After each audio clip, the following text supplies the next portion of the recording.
sono forti, sono cattivi e sono interpretati dai migliori. Bentornati signori da Marco, Andrea e Pietro, noi siamo al Triangolo delle Bermuda. Oggi siamo in compagnia dei cattivi più potenti, malvagi, intelligenti e incredibilmente crudeli dei film di supereroi. Ecco a voi la top 5 degli antagonisti migliori della storia del cinema. Ma prima che inizi il video vi ricordiamo di iscrivervi al canale, lasciare like e attivare la campanellina degli avvisi per non perdervi nessuna notifica. Iniziamo subito. Posizione numero 5 per il dottor Sivana. Il personaggio è stato interpretato da Mark Strong in Shazam. L'antagonista esordisce subito nella pellicola. Il giovane Taddeus Sivana sta litigando in auto con il padre e il fratello quando viene trasportato magicamente alla Roccia dell'Eternità, un tempio magico nascosto in un'altra dimensione. Qui incontra il mago Shazam, l'ultimo del consiglio dei 7 maghi. Shazam spiega che è passato secoli a cercare un nuovo campione, puro di cuore, dopo che quello precedente lo tradì e liberò sul mondo i 7 peccati capitali. Questi, imprigionati in alcune statue, tentano Taddeus per liberarli. Così Shazam ritiene indegno il ragazzo e lo fa ritornare nella macchina. Lo strano comportamento del bambino distrae il padre e hanno un incidente e l'uomo perde l'uso delle gambe.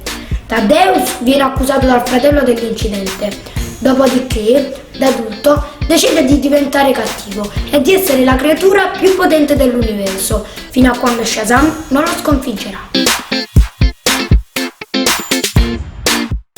Quarto posto per Apocalisse, interpretato da Oscar Isaac e apparso in X-Men Apocalypse nel 2016. La trama del film è la seguente. Il diabolico mutante Enzabanur, capace di spostarsi dal corpo di un suo simile all'altro, assorbendone i poteri, regna sull'antico Egitto, fin quando viene tradito da alcuni suoi sottoposti, che lo seppelliscono vivo. I suoi luogotenenti, detti i 4 cavalieri, muoiono anch'essi, ma riescono a proteggerlo e a preservarlo. Risvegliatosi nel 1983 e credendo che senza la sua presenza l'umanità si sia smarrita, Enzabanur decide di distruggere il mondo per ricrearlo a sua immagine. Inizia quindi a reclutare nuovi cavalieri. Considerato da se stesso l'essere più potente dell'universo, verrà sconfitto da Jean Grey, la Fenice Oscura.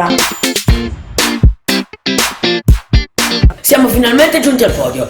Terza posizione per Doomsday, cattivo ultrapotente della DC Comics, che riuscirà perfino in Batman vs Superman ad uccidere l'uomo d'acciaio, che si sacrificherà affinché il mostro possa bruciare all'inferno. In questo modo, non vedendo altra possibilità, Clark dichiara a Lois il suo eterno amore e le dice addio. Dopodiché, armato con la lancia di Kryptonite fabbricata da Batman, nel frattempo recuperata sott'acqua, uccide Doomsday, ma rimane a sua volta ferito a morte dal mostro. Nel frattempo una squadra speciale individua Luthor, colui che ha risvegliato la bestia, all'interno della nave aliena, inginocchiato ai piedi di una figura misteriosa dall'aspetto demoniaco, che dopo poco si dissolve scomparendo.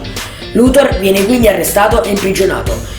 Dai giornali viene annunciata la scomparsa, ahimè, di Superman e del suo alter ego Clark Kent, dichiarato ufficialmente deceduto nella distruzione della città. Doomsday ha portato a termine la sua missione, ma allo stesso tempo ha anche lasciato un vuoto nel cuore dei cittadini, uccidendo l'eroe.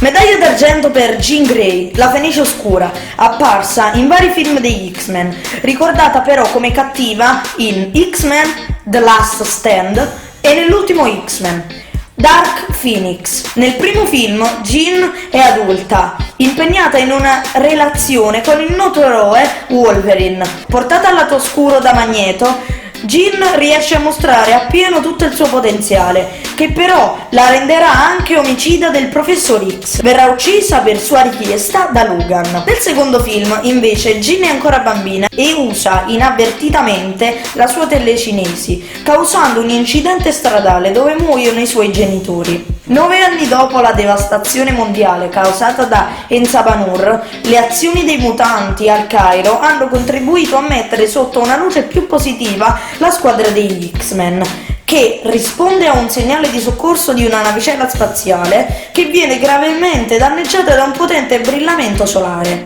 Mentre gli X-Men salvano tutti gli astronauti, Jean rimane bloccata nella navicella e assorbe tutta l'energia nel suo corpo. La giovane sopravvive all'evento e i suoi poteri psichici risultano notevolmente amplificati. Così facendo, il blocco mentale posto da Xavier viene distrutto e Jean inavvertitamente provoca un incidente alla scuola di Xavier per un esaurimento nervoso e poi fugge. E come avrete già capito, prima posizione per Thanos. Penso che ormai la storia la si sappia già a memoria, non c'è bisogno neanche di ripeterla. Il solo fatto che l'antagonista sia quasi riuscito a sconfiggere un'armata di Avengers senza neanche una gemma dell'infinito è straordinario. È interpretato dal fantastico Josh Brolin ed è apparso in diversi film della Marvel. Ricordato però soprattutto per Avengers Infinity War del 2018 e per Avengers Endgame del 2019. E quindi è tutto, signori, questi erano i 5 cattivi più potenti dell'universo cinematografico. Fateci sapere la vostra classifica o almeno il vincitore di essa qui sotto nei commenti. Noi ci vediamo al prossimo video.